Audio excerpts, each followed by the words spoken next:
Paz, irmãos, vamos abrir em 1 João, capítulo 4, versículos 16 e 17.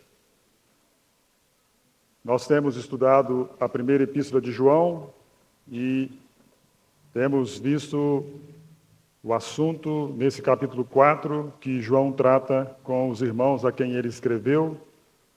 E ele tem tratado do assunto do amor ao próximo e tem se desdobrado em dizer como que se manifesta esse amor ao próximo e que, de fato, a vida com Deus, a vida manifesta do cristão com Deus, se dá mostrando, primeiramente, como já estudamos até aqui, o amor a Deus, como é o primeiro e grande mandamento, e o segundo, semelhante a este, amar o próximo como a si mesmo. Deus amado, te agradecemos pela tua santa e bendita palavra que temos nas mãos, porque podemos lê-la, podemos por ela conhecer a Deus, conhecer a mente de Deus, a obra de Deus a nosso favor, a obra do Espírito Santo em cada um de nós, levando-nos a ser igual, semelhante ao Jesus Cristo, o nosso Senhor e Salvador. Que o Espírito Santo, nessa noite, na leitura e na meditação das Escrituras, possa nos auxiliar a compreendermos mais a obra dessa permanência do amor de Deus em nós, de nós em Deus, e que possamos caminhar nessa terra refletindo a glória do Senhor Jesus. Oramos no nome dele. Amém. 1 João, capítulo 4, 16 e 17. Se puderem ligar o refletor, auxilie o pregador. E nós conhecemos e cremos o amor que Deus nos tem. Deus é amor, e aquele que permanece no amor permanece em Deus e Deus nele. Nisto é em nós aperfeiçoado o amor, para que no dia do juízo mantenhamos confiança, pois segundo ele é, também nós somos neste mundo. Aqui nós vamos falar nessa noite, irmãos, dentro do assunto que João tem colocado, como dissemos, nesse capítulo 4, na verdade, desde o princípio de 1 João, dessa primeira epístola, ele tem tratado sobre o conhecer a Deus, sobre estar próximo de Deus, sobre ter comunhão com Deus. E, de fato, João ele é o próprio apóstolo que experimentou tudo isso na sua vida. Não somente ele, os demais apóstolos também experimentaram essa verdade, essa realidade, desse crer em Jesus Cristo e Jesus Cristo habitar em cada um daqueles que nele creu, e essa vida cristã que temos, Cristo habitando em nós, Cristo em nós, a esperança da glória, como Paulo escreve aos Colossenses. Na verdade, temos que ver nesse texto que ora lemos, que João está nos preparando para aquele grande dia. João nos lembra em um dia no futuro, um dia que acontecerá no futuro, o grande dia, e todos os homens passarão por ele. O dia do grande julgamento, o dia em que todo homem, cristão ou não, passará de uma forma ou de outra no tribunal de Cristo ou no grande trono branco. Mas aqui, especificamente para os cristãos, João coloca que uma vez que nós habitamos no amor, uma vez que permanecemos no amor, somos auxiliados para chegarmos com confiança naquele dia. Até que então nós temos falado sobre a importância da disciplina na vida cristã, da autodisciplina na vida cristã, a importância de enfrentar os fatos que se levantam contra nós, problemas, adversidades, conflitos que muitas vezes enfrentamos, falamos sobre isso, a importância também de controlar a nossa língua, que é o leme da nossa vida. Se nós então fizermos tudo isso, já estaremos bem preparados para aquele grande dia. E João é cuidadoso em falar sobre isso. João, ele sempre coloca algo de importância, principalmente, como dissemos no capítulo 4, em relação ao amor ao próximo. Isso ele tem falado até aqui. E aqui nós temos, então, nesses dois versículos, 16 e 17, 3 argumentos que devem nos persuadir, que devem chamar a nossa atenção nesse assunto de amar uns aos outros. Permanecer no amor, habitar no amor, tem as suas consequências, tem os seus resultados, tem os seus valores. E o que vemos aqui, então, são consequências eternas para aquele grande dia, mas antes disso temos consequências para este tempo presente, no nosso relacionamento com os nossos semelhantes, quer sejam eles crentes ou não. Os irmãos se lembram por exemplo, nessa questão do amor ao próximo, né, especificamente, João tem falado sobre isso, os irmãos em Cristo, mas o Senhor Jesus também disse sobre aquele, lá no Sermão do Monte, sobre aquele mandamento de amais os vossos inimigos, orai pelos que vos perseguem. Então nós vemos que para aquele grande dia, para sermos preparados, nós temos essa questão do amor. Então quais seriam essas consequências de permanecer no amor? Quais os resultados de nós habitarmos no amor que João coloca nesses 2 versículos que lemos aí? E o primeiro ponto, ou a primeira consequência e resultado, irmãos, que permanecer no amor é prova final do fato de que Deus vive em nós e que nós estamos em Deus. Isso é um resultado, uma consequência de nós permanecermos no amor. Quando os irmãos se lembram do apóstolo João ou do escritor João, os irmãos percebem que ele usa esse verbo, permanecer, habitar. Ele coloca, por exemplo, o Senhor Jesus ensinando que era a videira verdadeira, já falamos sobre isso aqui, permanecei em mim e eu permanecerei em vós. Vocês querem dar muito fruto? Permaneçam em mim, não saiam de mim. E Paulo soube aprender isso, essa realidade, essa vida, que chegou ao ponto de dizer, não mais eu, mas Cristo vive em mim. Talvez no princípio da vida do apóstolo Paulo ele não permanecia constantemente, ou não permanecia, mas chegamos ao final, ou chegando ele ao final da sua vida, ele disse que Cristo habitava nele. Não mais eu, mas Cristo vive em mim. O viver que agora tenho na carne, vivo pela fé no Filho de Deus, que me amou e se entregou por mim. Então, o primeiro ponto, a primeira consequência, habitando no amor, permanecendo no amor, é prova final do fato de que Deus vive em você, Deus vive em mim, e que estamos em Deus, permanecemos em Deus. E o nosso amor ao próximo é resultado desse permanecer em Deus, desse habitar em Deus. Separado dessa permanência, irmãos, em Deus, nós nos tornamos ou andamos como um homem natural. O homem natural, diz a Escritura, que ele é controlado pelo ódio, pela malícia. Paulo escrevendo, ele fala, odiosos e odiando uns aos outros. Era essa a tônica, ou essa é a tônica dos homens que vivem sem a permanência do amor de Deus neles. E o permanecer nesse amor é algo glorioso para o cristão, porque entendemos que agora Deus veio fazer habitação em cada um de nós. Os irmãos se lembram da história, no Jardim do Éden, Deus ali tendo um relacionamento, uma visita a Adão no jardim, na viração do dia, como que naquela comunhão ininterrupta que eles tinham até chegar ao dia da queda, até chegar o dia em que Deus teve que tirar o homem do jardim, ele não mais agora permaneceu em Deus.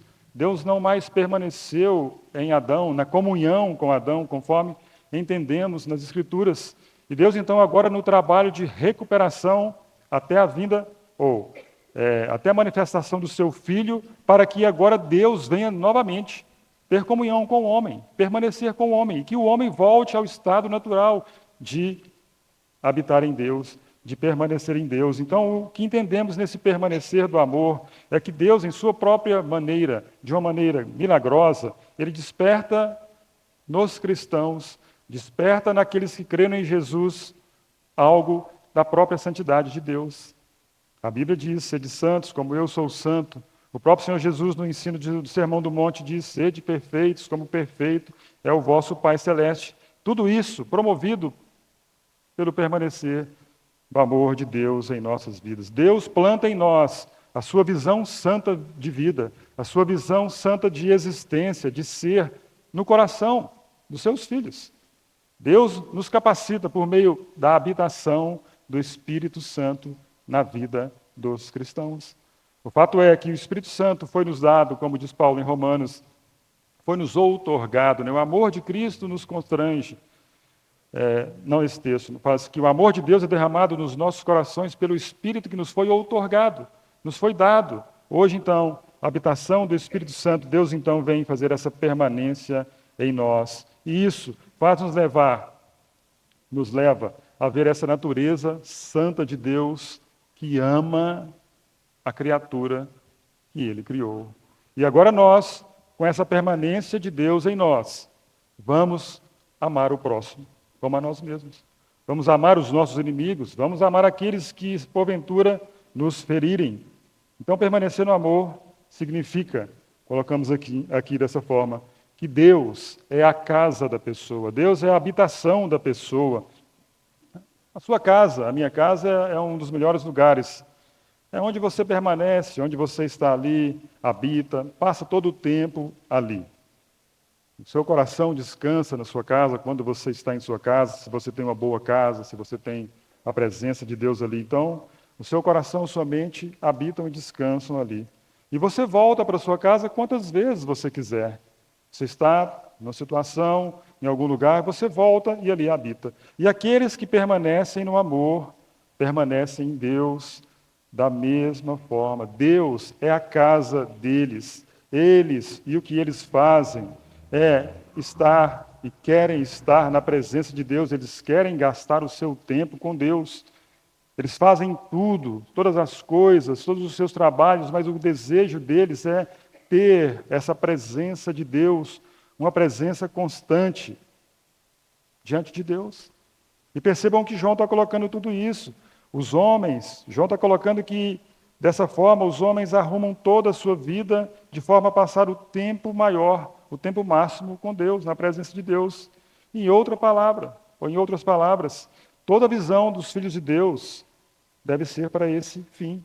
O teor da vida dos filhos de Deus deve ser para essa permanência na presença de Deus, uma vez que eles sabem, como diz as Escrituras, Deus permanece em nós. Mas o que temos feito, sabendo que Deus permanece em nós, nós temos tido essa vontade, esse cuidado de procurarmos estar na presença de Deus? Os irmãos se lembram da vida de Enoque, e Enoque andou dessa forma. Andou Enoque com Deus, diz a Bíblia, e já não era porque Deus o tomou para si. Enoque fez de Deus a sua habitação. Deus tinha prazer em estar com Enoque. Chegou o dia que tomou Enoque, porque Enoque entendeu essa presença de Deus na vida dele, dessa vontade dele de habitar em Deus, de permanecer em Deus. Da mesma forma nós. Então, essa primeira consequência, esse primeiro resultado de permanecer no amor, de habitar no amor. Prova final do fato de que Deus vive em nós e que nós estamos em Deus. Então, assim como trago o meu corpo físico de volta para minha casa, o cristão é aquele que, diz João, trazem as suas mentes e os seus corações de volta para Deus. O melhor para eles, o teor da vida deles, é estarem buscando a Deus, estarem conscientes de Deus, conscientes que Deus permeia a sua vida, que Deus é tudo para eles, que Deus os guia, que Deus os governa. Entendemos dessa forma, Deus, irmãos, que essa é a primeira consequência de nós permanecermos no amor e habitar no amor. Mas tem um segredo. As Escrituras, graças a Deus, Deus não é aquele que se oculta dos seus filhos, Ele não faz uns mistérios. Vai por esse caminho, suba aqui, desça ali, faça aqui. Não. Deus, Ele, com as Escrituras, Ele nos mostra toda a verdade. E lendo esses dias, sobre esse assunto, estudando sobre esse assunto, vamos ler João capítulo 15, versículo 10. E olha que maravilha desse versículo, irmãos, essa questão de permanecermos em Deus e de habitarmos em Deus, que não é um segredo místico, não é dar 10 voltas no quarteirão, ficar jejuando uma semana, 10 dias. Olha só o que a palavra de Deus diz em João 15, 10. Se guardardes os meus mandamentos, permanecereis no meu amor. Olha que maravilha para nós. A questão de permanecer. E aí, na verdade, o versículo continua, assim como também eu tenho guardado os mandamentos de meu Pai, e no seu amor permaneço.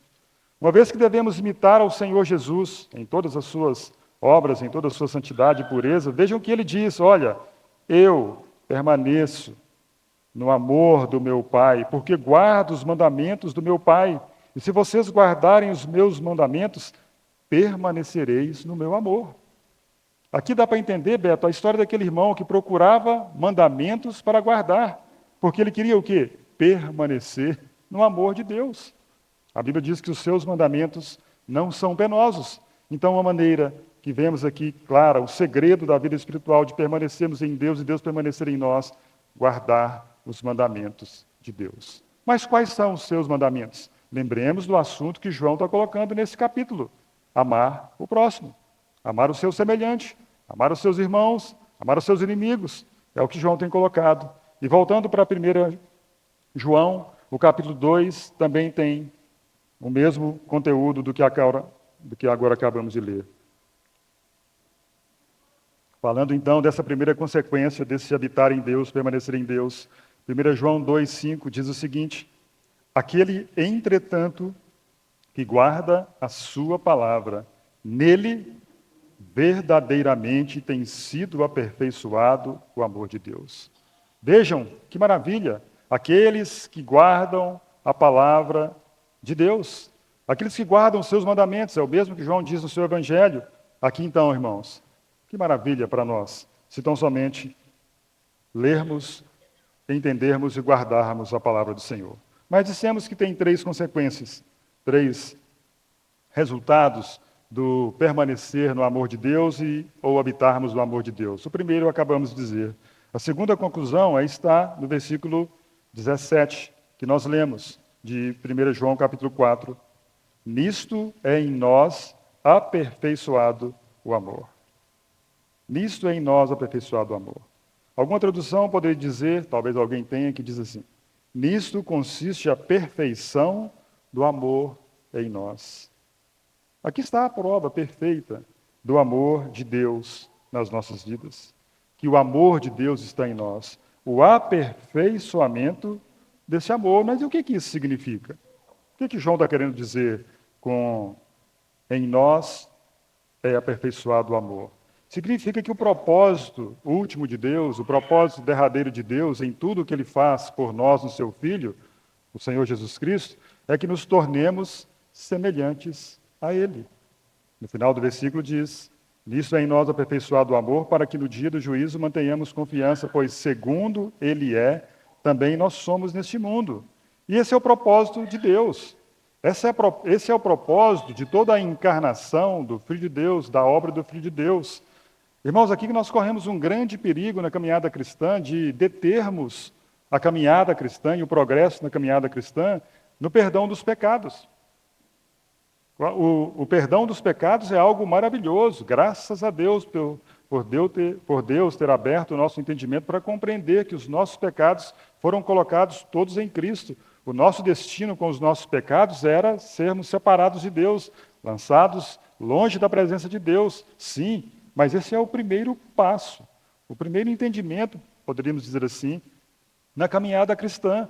Mas Deus tem um propósito último, um propósito derradeiro, que é que tornemos igual ao seu Filho. Assim como Ele é, sejamos neste mundo. Então, toda a doutrina da expiação, ela leva para esse caminho, para esse fato, para esse fim. O envio de Deus, do seu Filho ao mundo, leva para esse fim.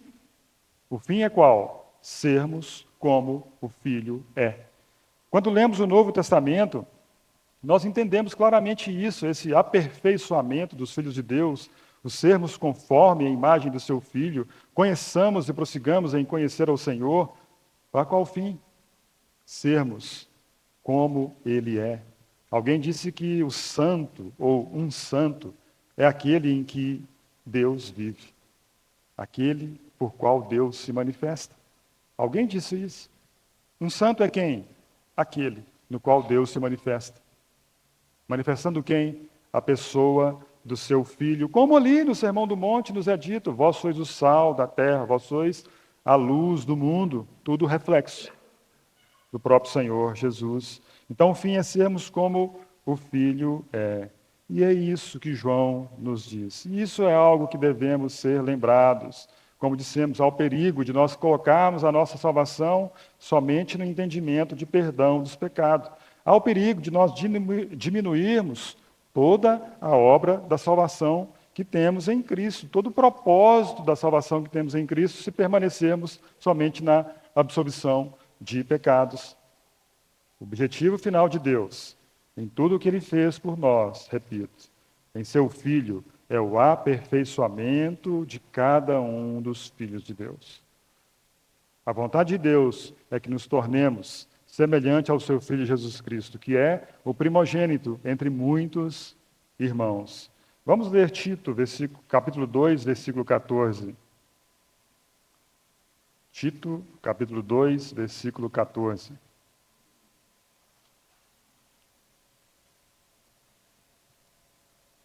Vejam o que a Escritura nos diz sobre esse amor aperfeiçoado, ou sermos aperfeiçoados, semelhantes ao Senhor Jesus Cristo. Tito 2,14 diz o seguinte: o qual a si mesmo se deu por nós, a fim de remir-nos de toda iniquidade, e purificar para si mesmo um povo exclusivamente seu, zeloso de boas obras. Em Efésios 2,10 diz que nós somos feitura dele, criados em Cristo Jesus para as boas obras, sermos semelhantes ao seu Filho, o primogênito entre muitos irmãos.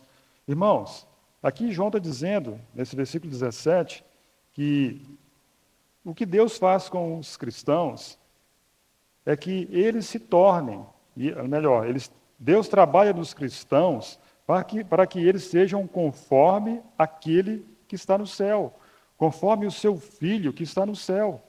E assim como ele é lá no céu, nós somos, na verdade ele coloca, somos neste mundo. Esse é o padrão de Deus.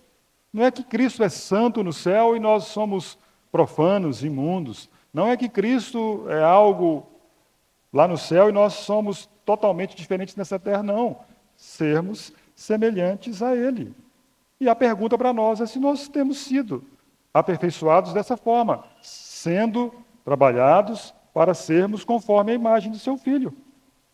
Aqueles que entendem sobre a santificação, eles não devem parar no processo de santificação pensando em santificação somente na questão de deixar alguns pecados, abandonar alguns pecados, abandonar algumas práticas, não fazer isso ou aquilo, não.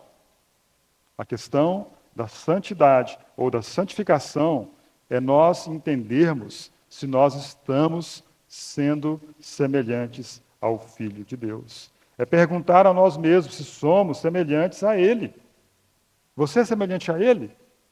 Isso é santificação. Não porque eu deixei de furtar, roubar, adulterar, fazer isso ou aquilo, não. Mas ser semelhante ao Filho de Deus. Paulo escrevendo aos Filipenses, ele fala sobre isso. Tende em vós o mesmo sentimento que houve em Cristo Jesus. Ali nós vemos então a humildade do Senhor Jesus, deixando toda a sua glória, o resplendor da sua glória, toda a sua grandeza. E ali nós vemos então o padrão de humildade, descendo e sendo como um homem, ou melhor, como um servo. O próprio Deus sendo servo. Isso é santidade, isso é santificação. Isso tem acontecido na minha vida?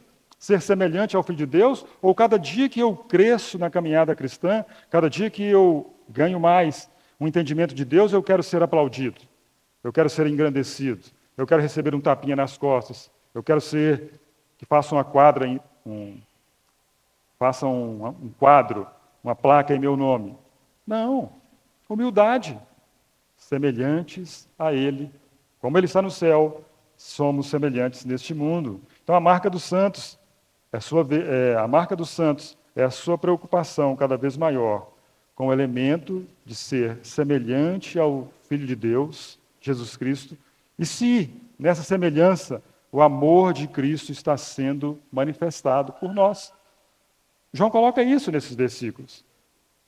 O aperfeiçoamento. Diz aí no versículo 17. Nisso é em nós aperfeiçoado o amor. Então, a marca dos santos é a sua grande, cada vez maior preocupação com o elemento do amor na sua vida.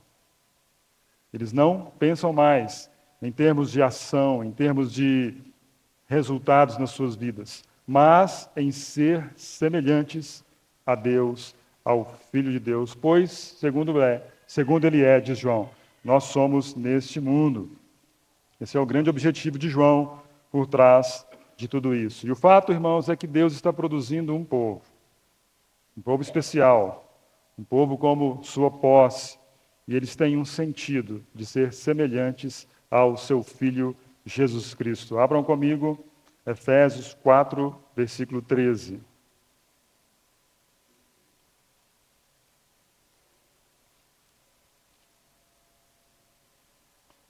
Deus tem o seu modelo, e Ele está modelando e preparando os seus filhos de acordo com o modelo que ele tem. E aqui então Efésios 4:13 nos é dito: até que todos cheguemos à unidade da fé e do pleno conhecimento do Filho de Deus, à perfeita varonilidade, à medida da estatura da plenitude de Cristo.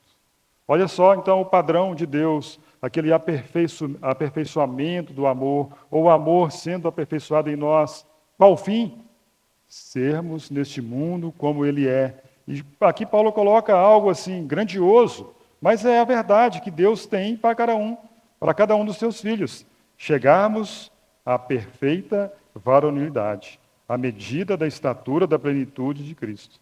Quanto mais perto dele eu estou, mais vejo a minha miséria e mais me vejo querendo ser semelhante a Ele. A aproximação de Deus faz com que nós vejamos as nossas deficiências. Parece que existe um entendimento errado no conceito da palavra de Deus, que alguns pregam mais ou menos assim: quanto mais próximo de Deus, muito mais ousadia você tem, muito mais intrepidez você tem, muito mais força para isso, para aquilo outro. Pode ser verdade, até certo ponto.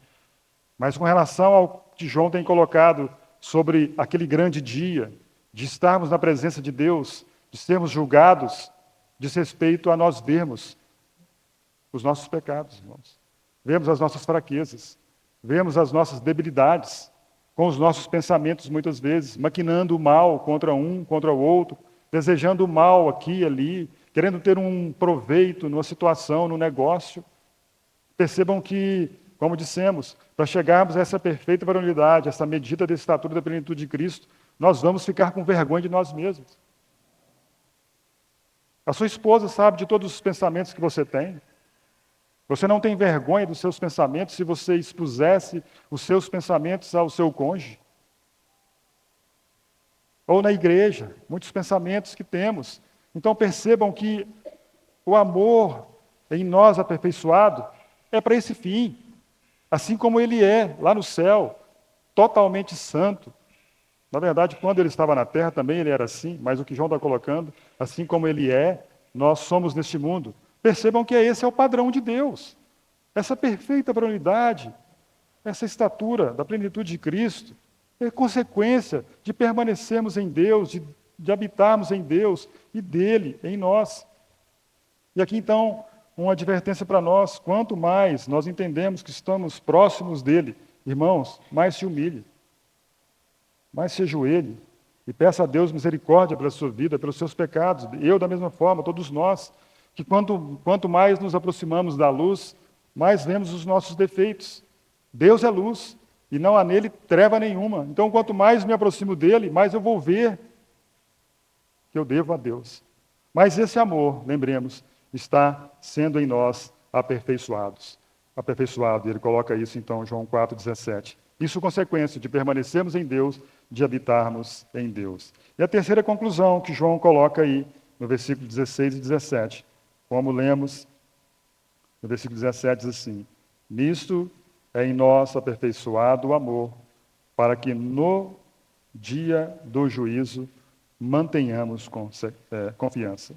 Então, a terceira conclusão, o terceiro resultado desse habitar em Deus, permanecer em Deus, irmãos, é para que no dia do juízo mantenhamos confiança. Você tem total confiança para aquele grande dia do juízo?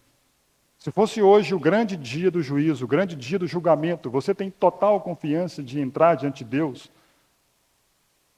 Principalmente no assunto que João tem colocado, no amor ao próximo, no amor aos irmãos, no amor aos descrentes, no amor àqueles que estão ao nosso redor. Então ele coloca, para que no dia do juízo mantenhamos confiança. E aqui, irmãos, está um dos maiores e mais poderosos assuntos que nos confrontam na Bíblia. Um dos mais poderosos assuntos que enfrentamos desde o livro de Gênesis até o Apocalipse. A doutrina do julgamento. João coloca isso aqui. Quer ter confiança naquele dia? Quer ter segurança naquele dia? Quer ter tranquilidade? Ame o próximo. Não deixe nada ficar devendo, ou melhor, não fique devendo nada a ninguém. Se prepare para aquele dia.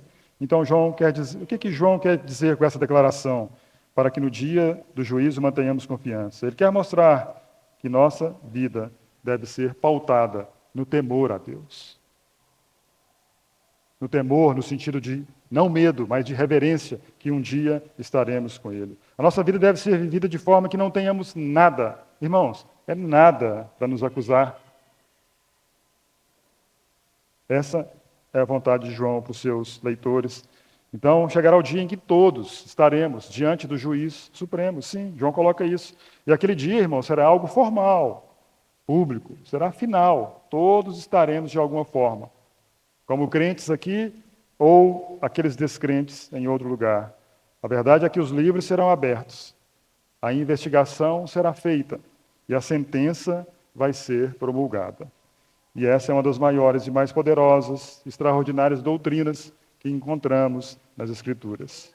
O dia do julgamento, o dia da manifestação da justiça e da santidade de Deus. Nada vai ficar encoberto, ou nada fica encoberto aos seus olhos. E disso já fomos informados no Velho Testamento, onde ainda se aguardava o Messias, ainda se aguardava o Redentor, ainda se aguardava o Filho que viria, nascido de uma virgem. Lá em Eclesiastes diz assim, no capítulo 12, versículo 13 e 14, de tudo o que tem se ouvido, a suma é, teme a Deus e guarda os seus mandamentos, porque isso é dever de todos os homens. Porque Deus há de trazer a juízo todas as obras, até as que estão escondidas, quer sejam boas, quer sejam más. Então ele coloca João aqui, para que no dia do juízo mantenhamos confiança. Por isso o amor permanece em nós. Por isso permanecemos no amor. Por isso somos aperfeiçoados no amor. De acordo com a Bíblia, todos nós vamos enfrentar esse dia. Os do Velho Testamento vão enfrentar. Os do Novo Testamento vão enfrentar. Adão vai enfrentar. Caim vai enfrentar. Salomão vai enfrentar. Davi vai enfrentar. João vai enfrentar. Você vai enfrentar. Eu vou enfrentar. Então, para aquele dia, tenhamos confiança. Mas o que podemos dizer a respeito desse dia? Quais são os tópicos que podemos tirar nas Escrituras sobre esse grande dia? Primeiramente, Cristo mesmo será o juiz. O próprio Filho de Deus, aquele, Jesus de Nazaré, ele será o juiz. Vamos ler João 5, 27.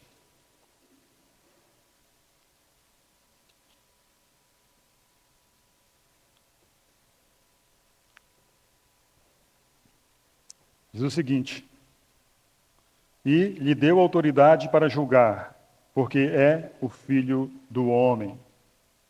Mateus 25, 31.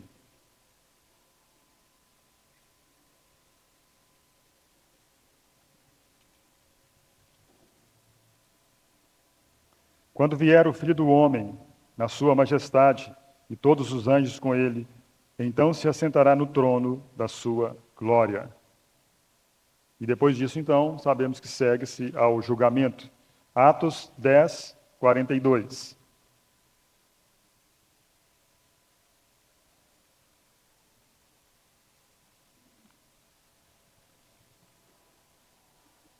Nós estamos falando que Cristo mesmo será o juiz. Atos 10, 42. E nos mandou pregar ao povo e testificar que Ele é quem foi constituído por Deus, juiz de vivos e de mortos. No versículo 38 diz, como Deus ungiu a Jesus de Nazaré com o Espírito Santo e poder. Então esse foi o que mandou pregar ao povo e testificar que Ele é quem foi constituído por Deus, juiz de vivos e de mortos. E Atos 17, 31 também diz quem é o grande juiz. Porquanto estabeleceu um dia em que há de julgar o mundo com justiça, por meio de um varão que destinou e acreditou diante de todos, ressuscitando dentre os mortos. Irmãos, aqui vemos claramente pelas Escrituras que o juiz que julgará toda a humanidade, no fim dos tempos, no fim da história, é o Senhor Jesus. Aquele Jesus de Nazaré, o Filho unigênito de Deus. E você um dia creu nele. Eu um dia criei nele. Se você, naquele dia que foi aberto o seu entendimento para você compreender a grandeza de Deus, a sua pecaminosidade, o mediador que tem entre você e Deus, então você sabe que agora ele será o seu juiz. Aquele que você ama, aquele que você diz guardar os mandamentos, aquele que você diz adorá-lo, aquele que você diz tê-lo como o seu maior tesouro, ou na terra não há ninguém em que você se compraz além dele. Irmãos, para que naquele dia você tenha confiança, você tem que ser igual a ele. Se nós não formos igual a ele, nós não teremos confiança. Alguma coisa está faltando. E João, lembrem-se, está falando sobre o assunto de amar ao próximo. Então, quem tem de ser julgado? Quais são as pessoas que terão que ser julgadas naquele grande dia, como diz João? E em primeiro plano, nós vemos que os anjos caídos serão aqueles que deixaram a sua posição original, aqueles que deixaram o seu estado original. Isso eu estou colocando na cronologia, né, que a Bíblia nos ensina. Na eternidade passada, houve uma rebelião nos céus, houve alguém que se levantou contra Deus, dizendo ser Deus, que subiria, elevaria o seu trono acima de Deus, e com ele veio uma terça parte dos anjos que deixaram a sua posição original. E a Bíblia diz então que eles serão julgados. Isso, lá em Judas, 2 páginas para frente de João. Judas, versículo 6, fala que eles então, primeiramente, serão julgados. Judas, versículo 6. E há anjos, os que não guardaram o seu estado original, mas abandonaram o seu próprio domicílio, ele tem guardado sob trevas, em algemas eternas, para o juízo do grande dia. Quem será julgado? Os anjos. Em 1 Coríntios capítulo 6, versículo 3, fala sobre isso. Não sabeis que havemos de julgar os próprios anjos? Quanto mais as coisas dessa vida. Então, primeiramente, eles serão julgados, os anjos. Mas também temos, para nós, cristãos, lá em 2 Coríntios 5, 10, nos diz o seguinte. 2 Coríntios 5, 10. Porque importa que todos nós compareçamos perante o tribunal de Cristo para que cada um receba segundo o bem ou o mal que tiver feito por meio do corpo. Opa, todos nós, diante do tribunal de Cristo. Romanos 14, 10. Tu, porém, porque julgas a teu irmão, e tu, porque desprezas o teu, pois todos compareceremos perante o tribunal de Deus. De Apocalipse 20, versículo 12.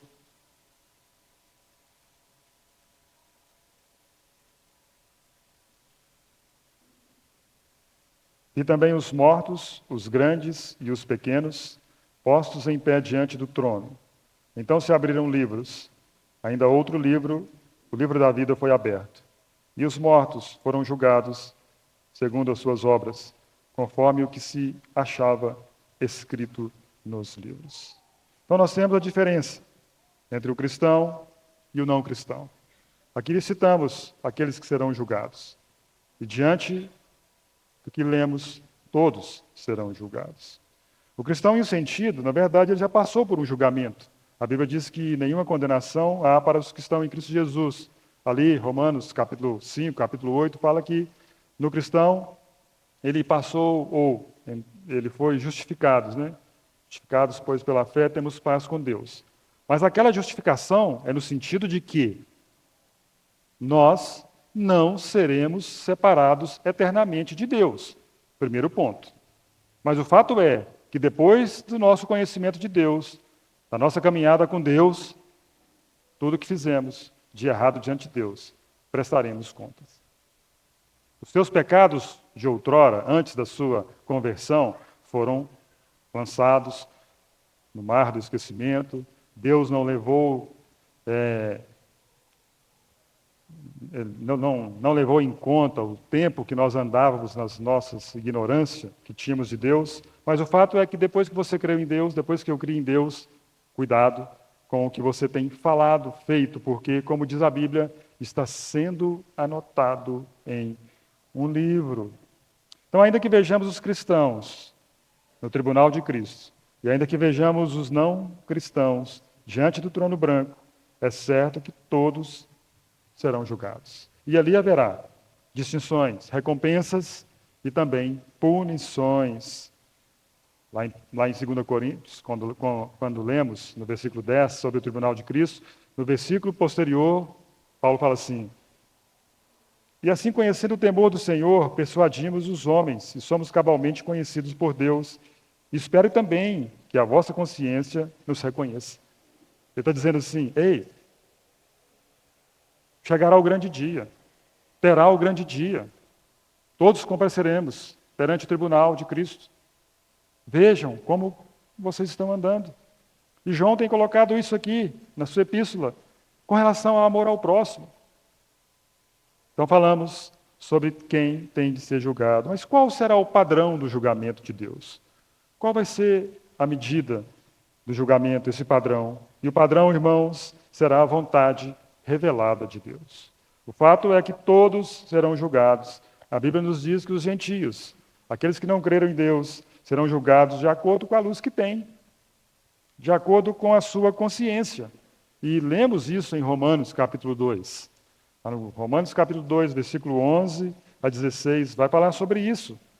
E o resumo ali, por causa do tempo, o resumo ali é que os homens têm as suas consciências, têm os seus pensamentos, mutuamente, acusando-se ou defendendo-se. No dia em que Deus, por meio de Cristo Jesus, julgar o segredo dos homens de conformidade com o meu evangelho. Então os gentios serão julgados de acordo com a sua consciência, porque a consciência os acusa.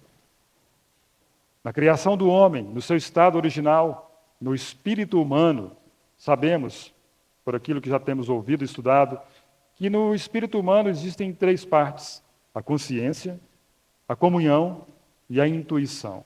A comunhão com Deus foi perdida na queda. Quando Adão pecou, Deus então não tem mais comunhão com Adão. E ele foi separado dessa comunhão. Mas a consciência permanece. Como diz lá em Romanos 2, versículo 16, 15 e 16. A consciência, os pensamentos, vai defender. Faça, não faça. Ei, cuidado. Se é isso mesmo, resultados virão. Você vai colher algumas coisas. Porque lá diz que naquele dia, serão julgados por meio de Jesus Cristo. Então os gentios sabem e têm uma lei escrita no coração deles, e por ela serão julgados. A Bíblia diz que Deus colocou a eternidade no coração do homem, e ele não consegue tirar isso. Os judeus, da mesma forma, serão julgados pelo padrão daquilo que eles entendem de Deus. E os judeus, vocês se lembram, nas Escrituras, eles se apegam à lei, se apegam à Torá, se apegam aos escritos de Moisés e dizem: Ele é o nosso Pai, Ele é o nosso Senhor. Nós temos um pai que é Moisés. Ok, Moisés é o pai de vocês? É o pai de vocês? Então vocês serão julgados pela revelação que Deus deu por meio de Moisés. Então, a lei de Moisés vai os condenar. Vai ser o padrão que vocês escolheram. Se vocês têm a escritura de Moisés como a escritura de Deus, vocês serão julgados pela lei de Moisés. Então, os gentios, a consciência. Os judeus, a lei de Moisés. E os cristãos serão julgados de acordo com o evangelho em que afirmam acreditar. Qual o evangelho que você recebeu? Um evangelho que Deus é totalmente amor e não tem injustiça? Um Deus em que Ele faz todos os seus caprichos? Embora você peque, embora você blasfeme, embora você minta, embora você furte, embora você roube, é esse o Deus que o seu evangelho, ou o evangelho que você recebeu, diz ser? Saiba que ele não é assim. Assim como ele é, seremos neste mundo. Haverá o dia do julgamento, e essa é a essência do ensinamento da Bíblia em relação ao assunto do dia do julgamento, o dia do juízo. Irmãos, as Escrituras diz que Deus é santo, santo, santo. Ele é puro, ele é justo. E para nós não sermos surpreendidos naquele dia, se nós formos semelhantes a ele, ele vai dizer assim: é igual a mim, não preciso te julgar, não. Pode ter confiança dessa forma. João quer que vejamos assim. João quer que vejamos dessa forma. E se quisermos pensar no dia do julgamento sem medo, se quisermos enfrentar aquele dia com confiança, com segurança, sem temor, sem vergonha alguma, temos que acrescentar diligência no amor ao próximo. É o que João está tratando nesse capítulo. Se permaneço no amor, então sei, antes de enfrentar aquele grande dia, que posso olhar para ele com confiança, porque João diz, porque segundo ele é, também somos nós neste mundo. João já havia trazido uma exortação aos irmãos, lá em 1 João, capítulo 2, versículo 28, ele diz assim: filhinhos, agora pois permanecei nele, para que quando ele se manifestar, tenhamos confiança e dele não nos afastemos envergonhados na sua vinda. João já havia informado. Então, irmãos, vendo tudo isso, que esse ensino possa nos influenciar a amar uns aos outros, a permanecer neste amor. Lembrando novamente, o próprio João nos lembra, aquele que permanece no amor, permanece em Deus, e Deus nele. E desta forma, nós caminhamos, sendo aperfeiçoados no amor. João 15:10, lembrem do segredo. Se guardardes os meus mandamentos, permanecereis no meu amor. O fato é, irmãos, é que o grande dia virá, estejamos confiantes. O fato é que o grande dia virá, estejamos seguros. O fato é que o grande dia virá, estejamos livres, estejamos sem dívidas, exceto o amor. E aqui, rapidamente, uma história bíblica para ilustrar tudo isso. É a história de José com os seus irmãos. Conversando um dia desses com um irmão, com alguns irmãos, e ele disse que toda vez que lê a história de José, ele chora. Naquele momento em que José se dá a conhecer aos seus irmãos. Que você permaneça nesse choro, que as Escrituras não percam o seu vigor quando você lê 1, 2, 10, 100 vezes. Então, a história bíblica para nos mostrar essa questão do amor ao próximo, para aquele dia não nos pegar de surpresa. E aqui, lembremos das 3 coisas que falamos. Falamos sobre o permanecer, ou melhor, Deus vive em nós, e nós estamos em Deus, o amor é em nós aperfeiçoado, e devemos manter confiança no dia do juízo. A história de José e dos seus irmãos vocês já conhecem bem, mas vamos relembrar rapidamente. Os irmãos de José tinham inveja de José. José, ele foi aquele que tinha sonhos, né? A Bíblia diz que o pai dele amava mais a ele do que os seus irmãos, e ele tinha aqueles sonhos estranhos, né? Para a época era estranho. E ele dizia que, determinada vez, os feixes do campo, eles estavam atando feixes no campo e que o feixe dele se levantou e os demais feixes se encurvaram perante ele. E ele falou isso para os seus irmãos e eles disseram: será que você está querendo dizer que nós vamos nos dobrar diante de você? Como é que é essa história? E ele teve outro sonho também, que o sol, a lua, as estrelas se inclinavam perante ele. E aí o pai também dele entrou na história, mas como é que é isso? Será que viremos eu, sua mãe, seus irmãos, de fato, se encurvar diante de você? Mas a Bíblia diz que Jacó guardava aquilo no coração, considerava aquilo consigo mesmo. Então nós sabemos a história dele. Por causa disso, os seus irmãos tiveram inveja dele. Caçoava dele. Lá vem o sonhador. Vamos acabar com esse sonhador. Sonha demais. Visionário. E nós sabemos então da história. Venderam José para os ismaelitas. Os ismaelitas levaram José para o Egito, venderam ele para Potifar, oficial de Faraó, comandante da guarda. A mulher de Potifar pôs os olhos em José, agradou dele, queria deitar com ele, um mal entendido, foi preso. E aí ele interpretou os sonhos de Faraó, fome na terra. De fato, vieram aqueles anos de fartura, aqueles anos de escassez, e os seus irmãos tiveram que ir lá para o Egito. E José olha para os seus irmãos, vê eles, mas conhece eles, mas os irmãos não conhecem, não sabemos como é que foi aquilo, se a barba estava grande, se ele estava calvo, se ele estava gordo. O fato é que não conheceram José, e José conheceu os seus irmãos. Seus irmãos vão para o Egito, segunda vez. Seus pecados voltam à mente. Se é que o pecado deles tinha saído da mente deles. Naquele dia que eles estavam juntos no campo, vamos matar? Não, vamos matar não, vamos vender. Aquele dia o surpreendeu. Nosso irmão. E vai em Gênesis, eu fechei aqui, mas vamos ler. Gênesis 45. Versículo 4. E aqui é o ponto para nós colocarmos a nossa casa em ordem, a nossa vida em ordem, diante do nosso José e diante dos nossos irmãos. 45:4 diz assim: quando ele se deu a conhecer aos seus irmãos. Disse José a seus irmãos: agora chegai-vos a mim. E chegaram-se a ele. Então disse: eu sou José, vosso irmão, a quem vendestes para o Egito. Irmãos, olha que maravilhosa cena. José se dando a conhecer aos seus irmãos, dizendo: agora chegai-vos a mim. Isso foi o que o Senhor Jesus fez conosco, ainda que estávamos mortos dos nossos delitos e pecados. A Bíblia diz: chegai-vos a Deus, e Ele se chegará a vós outros.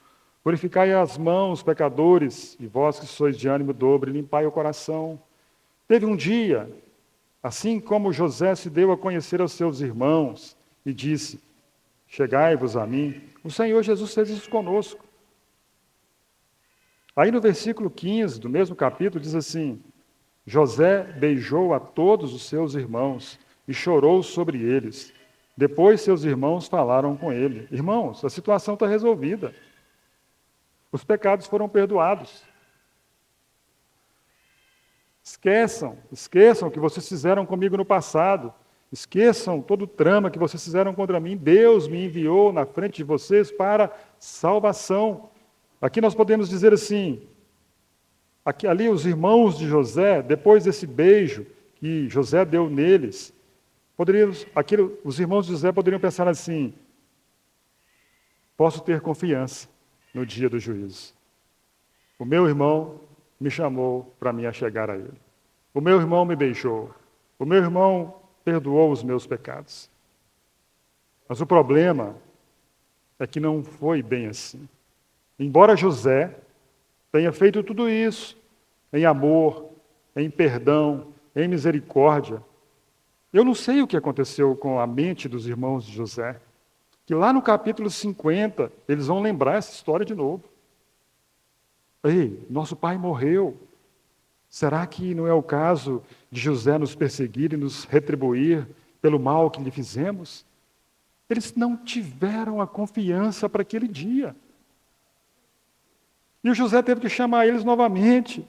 Vós, na verdade, intentaste o mal contra mim, porém Deus o tornou em bem para fazer como vedes agora, que se conserve muita gente com vida. Esqueçam aquilo, eu já perdoei vocês, tenham confiança. Mas a mente deles é porque eles ainda estavam em dívida. E o grande dia poderia pegá-los de surpresa. Irmãos, estejamos sem dívidas, exceto o amor. Se existe alguma coisa a ser resolvida, resolvamos rápido. E que Deus nos leve dia a dia a vivermos em obediência aos seus mandamentos, lembrando dos resultados de permanecer em Deus e habitar em Deus. Deus vive em nós e nós estamos em Deus. O amor de Deus é em nós aperfeiçoado. E para isso também teremos confiança no dia do juízo. Que Deus os abençoe Em nome de Jesus. Amém.